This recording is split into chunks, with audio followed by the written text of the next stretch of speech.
أَمَّنْ خَلَقَ السَّمَاوَاتِ وَالْأَرْضَ وَأَنزَلَ لَكُم مِّنَ السَّمَاءِ مَاءً فَأَنبَتْنَا بِهِ حَدَائِقَ ذَاتَ بَهْجَةٍ مَا كَانَ لَكُمْ أَن تُنبِتُوا شَجَرَهَا أَإِلَٰهٌ مَّعَ اللَّهِ بَلْ هُمْ قَوْمٌ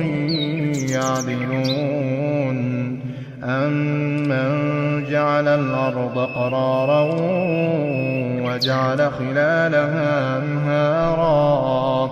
وَجَعَلَ لَهَا رَوَاسِيَ وَجَعَلَ بَيْنَ الْبَحْرَيْنِ حَاجِزًا أَإِلَٰهٌ مَّعَ اللَّهِ بَلْ أَكْثَرُهُمْ لَا يَعْلَمُونَ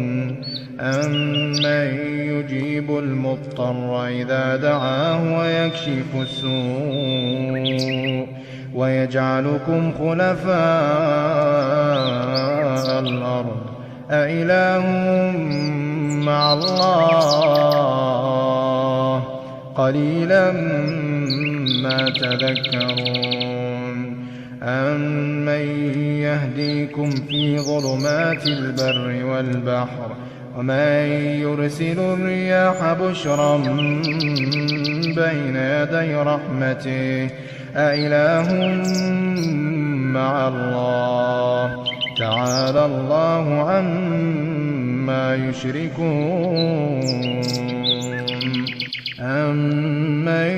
يَبْدَأُ الْخَلْقَ ثُمَّ يُعِيدُهُ وَمَن يَرْزُقُكُم